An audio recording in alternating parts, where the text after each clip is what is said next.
Baby बाजी की बहुएं ड्रामे की सेकंड लास्ट एपिसोड का टीजर नशर हो चुका है। जैसा कि आज की किस्त में आपने देखा कि अजरा ने पुप्पो बेगम से सब कुछ वापस हासिल कर लिया और मुझे यकीन नहीं आता कि इतनी आसानी से सायरा ने सारे के सारे पेपर साइन कर दिए। जो छीना था सब कुछ इन्हें वापस कर दिया, सिर्फ इस खौफ से कि इसका शोहर कहीं पुलिस के सामने इस कत्ल केस में इसका नाम ना ले ले।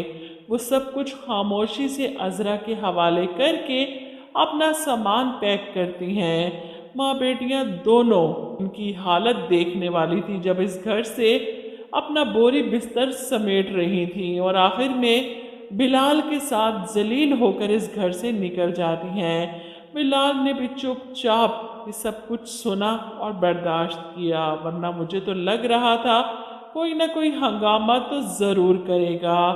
खैर, इसका तो अपना किया कराया सामने आ जाता अगर ज्यादा चून चढ़ाक करता।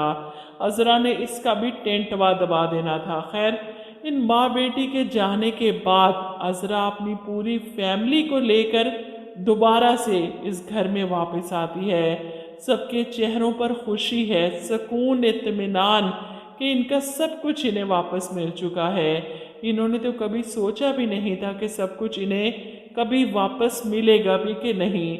जमाल भाई के जाने के बाद तो बिल्कुल ही मायूस हो चुके थे, लेकिन अजरा भाभी ने जमाल भाई की गई नादानियों और बेवकूफ़ियों की वजह से जो कुछ खोया था सब कुछ वापस हासिल कर लिया अपनी अक्लमंदी से।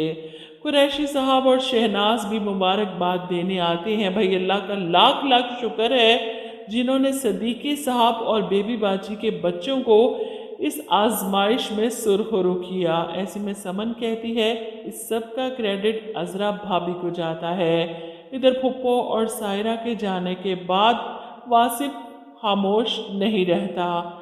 इन माँ बेटी ने जो कुछ हमारे साथ किया इसकी वजह से हमने अपने सबसे कीमती चीज अपने जमाल भाई को खो दिया।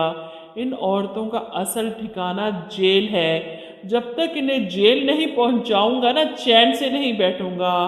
फुप्पो बेगम का लाल जूड़ा, शरारा, गरारा, लिपस्टिक, जोड़ा सब कुछ उतर चुका है। बेचारी अपने पहले वाले हाल में वापस आ चुकी है। ऐसे में सायरा का भी हाल बुरा है, दरबदर हो चुकी है। अब तो बिलाल के घर पर बैठी हैं, वही ठिकाना है इनका और इस सब का मुआवजा वसूल करना चाहता है वो। अब तक मैंने आप लोगों के लिए बहुत कुछ किया, बहुत साथ दिया आपका। अब वक्त आ गया है कि आप लोग भी अपनायत का मुजाहिरा करें। फुप्पो बेगम परेशान, अपनायत का मुजाहिरा कैसे?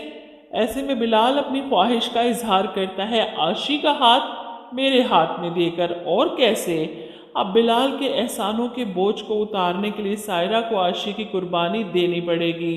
वही सायरा जिसे बिलाल जैसे कंगले का रिश्ता अपनी बेटी के लिए कभी कबूल नहीं था और अब खामोशी से इसकी बात मान जाती है। अगर नहीं मानेगी तो सड़क पर आ जाएगी बेटी को लेकर। वो आशी से बात करने इसके पास आती है। ऐसे में आशी बताती है कि अजरा मामी ने ना अब्बू के बारे में बताया है। वो कह रही थी कि वो मुझे मिलवाएंगी अब्बू से। आशी के मुंह से ये बातें सुनकर सायरा परेशान हो जाती है। वो तो अपने शोहर के साय से भी आशी को दूर रखना चाहती थी, कहीं आशी के सामने हकीकत ना खुल जाए, इसे ये ना पता चल जाए कि इसकी माँ बद किरदार है, कातिल है। वो नफरत करने लगेगी अपनी माँ से, इसीलिए चिल्लाकर इसे खामोश करवाती है कि मैंने कहा ना तू कहीं नहीं जाएगी, कल तेरी शादी है बिलाल के साथ। सुनकर आशी परेशान, अम्मी ये आप क्या कह रही हैं? मैं उस बिलाल से हरगिज शादी नहीं करूंगी। लेकिन सायरा अब इसकी शादी जबरदस्ती बिलाल से करवाने की पूरी कोशिश करेंगी। यहाँ तक कि लास्ट एपिसोड में एन निकाह के वक्त अजरा ही आशी को आकर बचाएगी, इस बिलाल को पुलिस के हवाले करवाएगी और साथ ही सायरा और इसकी माँ को भी जबरदस्ती के निकाह, धोखाधड़ी और इस कत्ल केस में जेल पहुंच जाएंगी। तभी तो जमाल की मौत का बदला पूरा होगा और फिर आशी के बाप को जेल से छुड़वाएगी और आशी की जिम्मेदारी इसके बाप के सुपुर्द करेगी। तो लास्ट एपिसोड में भी अजरा जाते जाते अच्छे काम कर जाएगी। जितना पिछले सीजन में इसने बुरे काम किए थे उस सब का कफारा इस सीजन में अदा कर दिया। तो ड्रामे के सिर्फ 2 एक साथ बाकी हैं और मुझे लगता है कि बहुत से लोग इस ड्रामे को बहुत ज़्यादा मिस करने वाले हैं। आप लोग क्या कहते हैं इस बारे में? कमेंट करके अपनी राय ज़रूर दीजिएगा।